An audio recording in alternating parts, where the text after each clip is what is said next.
ज़्यादा खुशी है जी। मैं नहीं सोच रही जी, अरे सबके बच्चे ऐसे IAS IPS ऑफिसर बने। तो ये ख्याल कब आया बेटे को? बेटा जी पहले 10वीं में इसका रैंक 96.2 थे जी। हाँ। और उसके बाद फिर ये बोला मेडिकल लूँगा। मेडिकल के बाद हमने इसके बीच बीच में बोलने लगा कि IAS की तैयारी करूँगा। ये मेडिकल में भी जी 10वां रैंक था चंडीगढ़ में इसका। तो बार बार परीक्षाएं दी? इसके ऊपर आके ये एक दिन कुछ करके दिखाएगा। तो ये जी मेरा बेटा नहीं, ये सबका बेटा है, पूरी 24 का बेटा है जी। हमने इस पर बहुत गर्व है जी। तो क्या आपने टिप्स दी है अपने बेटे को कि भी किस तरह सेवा करनी है? क्या खास बात आपने बताई? खुशी तो हर एक माता पिता को होती है, बहुत अपार खुशी होती है। आपका बेटा है, कितनी मेहनत की, क्या सहयोग रहा आपको? मेहनत ये शुरू से बहुत ज़्यादा मेहनती रहा, और ये जब प्रथम क्लास में था, पहली कक्षा में था, उस समय भी इसकी लगन थी पढ़ाई से, और पढ़ता ही रहता। और ये तो चार बार फेल हुआ इस परीक्षा में, 5वीं बार सफलता मिली है। हौसला भी बहुत बुलंद था। हम भी ये चाहते थे कि ये तो कुछ बने, और इसने करके दिखा दिया। ये आपका सपना था, बेटे का सपना था IAS बनना? ये मेरा भी, मेरे परिवार का भी, मेरे गांव का, मेरे गुहाल का भी, सभी का, और मेरे देश का भी सपना। बेटे ने जो शिक्षा प्राप्त करी, प्राथमिक शिक्षा क्या गाँव से प्राप्त करी? प्राथमिक शिक्षा DAV से। या मैं जब वो स्कूल था वहाँ पे तालाब के पास परली तरफ, वहाँ से। तो क्या संस्कार आपने दिया, क्या कहा है कि किस तरह की सेवा करें, मार्गदर्शन किस तरह का किया है आपने अपने बेटे का? मार्गदर्शन तो मेरा बड़ा भाई है आवाज सिंह, इसको देख के चलते हैं। हाँ। तो आपने अपने जो बेटा देश की सेवा, तो मेरा छोटा बेटा भी आर्मी में कैप्टन है और पैरा में है। देश की सेवा तो कूट कूट कर भरी है। देश के लिए हम देश प्रथम है, बाकी बातें दूसरी। देखो SP लगते हैं, DC लगते हैं, ये तो वक्त बताएगा। लेकिन हम इसको ये शिक्षा दी है बेटा ईमानदारी से, और काम जिसका बढ़ना उसका करना है, और मान लिया नहीं बनता तो हाथ जोड़ लेना, किसी को नाराज मत करना। बेटा हमारा बहुत समझदार है और बहुत मेहनती है, और इसी मकसद के लिए इसमें आया ना, तो ये MBBS में तो था ही, तो इसे अगर देश की सेवा करनी है, लोगों की सेवा करनी है। जिस तरह कई अफसर होते हैं भाई कह देते हैं होगा, कई चक्कर कटाते हैं, तो इसने भी देखा तो बोला मैं ऐसा नहीं करूँगा, मैं पूरी ईमानदारी से मेहनत से सबका काम। आप क्या लगते हैं राजू को? मैं ताई जी हूँ।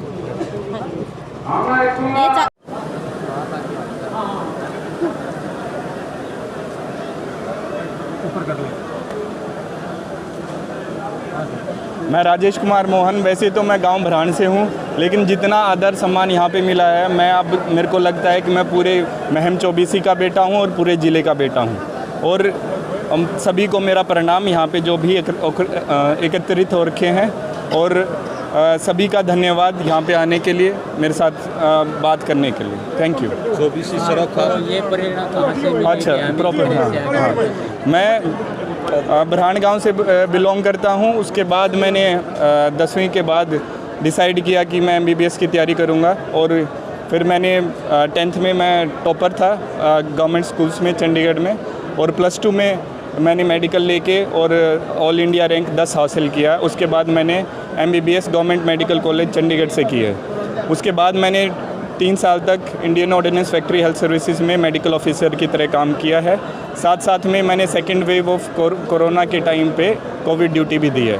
ये UPSC की तैयारी मैंने 2015 से स्टार्ट की थी। ये 5th अटैम्प्ट है मेरा। इससे पहले हूँ और 4 बार फेल होके 5th अटैम्प्ट में मेरा 102 रैंक आया है UPSC के अंदर सिविल सर्विसेज एग्जामिनेशन 2020 में।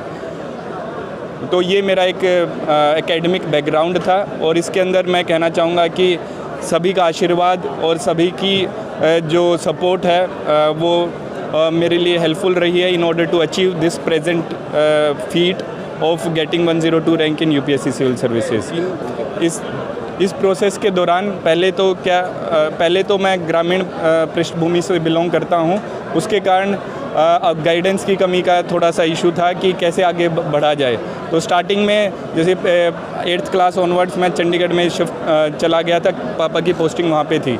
8वीं के बाद मैंने डिसाइड किया कि मैं MBBS की तैयारी करूँगा। उसके अंदर गाइडेंस की थोड़ी सी कमी थी, लेकिन फिर भी मैंने मेहनत से उसको कवर कर लिया। और मैं कहूँगा अगर hard work beats talent when talent doesn't work hard, तो इसका मतलब मेरा हमेशा ही फोकस रहा है कि हार्ड वर्क पे हो।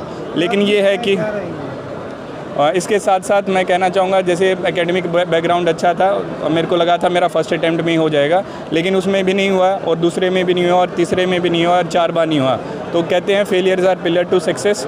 तो मैंने उन फेलियर से लर्न किया और फिर मैंने कंसिस्टेंटली तैयारी की और डिसिप्लिन को फॉलो किया, और अब सिविल सर्विसेज के लिए मेरा सिलेक्शन हासिल हुआ है 2020 में। मेरे आइडियाज़ ये हैं कि देखा जाए तो हमारे रूरल ऐसा जो मैं तो ये कह सकता हूँ कि इसको तो जन्मजात टिप्स इसने ले रखे परिवार से और समाज से, और ये लगातार इतना शरीफ में बेटा मेरे ख्याल में मैं कहता हूँ हर एक घर में पैदा हो। और वो शराफत इतनी शराफत है इसकी, हमारे को सुबह उठते सारे के माँ बाप का यदि मैं चले जाऊँ तो मैं ताऊ उनका, वो पैरों को हाथ लगाता है और अपना फिर दिनचर्या शुरू करता है। तो ये आज जो खुशी है परिवार के साथ साथ मेरे गांव को भी, पूरे हलकों को खुशी है। परिवार को तो होती है, तो स्वाभाविक है। मैं तो सबसे बड़ी बात यह लगाता हूँ, सारा गांव यहाँ एकजुट होकर पूरा नाच गाने के साथ आया है, और महम हलके के और ज़्यादातर दूसरे और रिश्तेदार हैं, वो भी, उनमें इतनी खुशी हुई है शायद मैं उसको अपने शब्दों में बयान नहीं कर सकता। ये तो एक जो प्रोग्राम पंचायत ने रखा है, ये तो हल्के के युवाओं को एक मोटिवेट करने के लिए है, अगर इस प्रोग्राम का असली मायने देखा जाए। क्योंकि ये जो बच्चा हमारे इस हल्के की जो शान है, इसको इस प्रोग्राम से राजनीति से लेना देना नहीं है। इसको बुला के पंचायत ने हमारे युवाओं को, बच्चों को एक संदेश देने के लिए, एक ग्रामीण अंचल का पड़ा हुआ बच्चा अपनी मेहनत के बल पर किस ऊंचाइयों को छू सकता है, ये एक मोटिवेशन बच्चों को देने के लिए, ताकि हमें हर एक बच्चा, चाहे स्पोर्ट्स में कोई अच्छा हो या UPSC में हासिल करने, उसको वो एक आइकन होता है, रोल मॉडल होता है युवाओं के लिए। उस उद्देश्य से जो है ना ये कार्यक्रम रखा है, और इसके लिए मैं पंचायत को धन्यवाद करता हूँ, आभार व्यक्त करता हूँ। इस प्रकार का कार्यक्रम करके आज ये जो एक प्रदेश के हमारे हल्के के युवाओं को एक ये रोल मॉडल के रूप में, जो राजू यहाँ पे जो 4 बात बताएगा और अपने कामयाबी की दास्तां बताएगा, किस प्रकार उसने कड़ी मेहनत करके ये इस मुकाम को हासिल किया, ये हम सब के लिए गौरव की बात है। तो बिल्कुल ये एक सख्त ज़रूरत है आज की, और ये बड़ा दुर्भाग्य है कि ये सरकार सिर्फ कथनी में जो है विश्वास जुमलेबाजी में रखती है। जो एजुकेशन के ऊपर मात्र 7 साल के अंदर आप देखेंगे एजुकेशन का भट्ठा बैठा दिया। स्कूलों का जो है ना स्कूलों की कोई हालत जर्जर हालत में है, ना टीचर्स हैं, और जिस प्रकार से इनकी मंशा है एजुकेशन का बिल्कुल बर्बाद करने के लिए की तरफ जो सरकार की मंशा है, और इस तरह के जो मोटिवेटेड जो प्रोग्राम, कंपटीशन प्रोग्राम हैं, वो प्राइवेट स्कूल भलाई कर रहे हों, लेकिन यहाँ जो है सरकारी तौर पर इस प्रकार की कोई व्यवस्था सरकार के द्वारा नहीं है। क्योंकि जिस प्रदेश का अनपढ़ शिक्षा मंत्री होगा, जो 10वीं भी जुगाड़ तक कर रखी है, वो एजुकेशन क्या देगा? ये तो सोचने की बात है।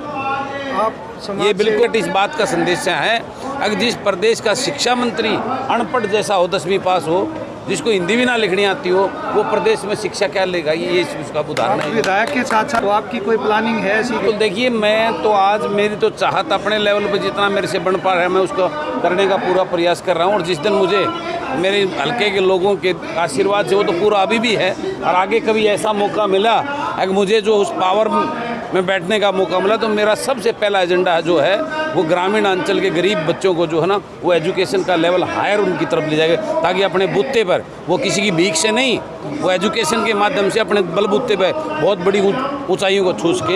यही मेरा प्राथमिकता रहेगी मेरी इसके लिए।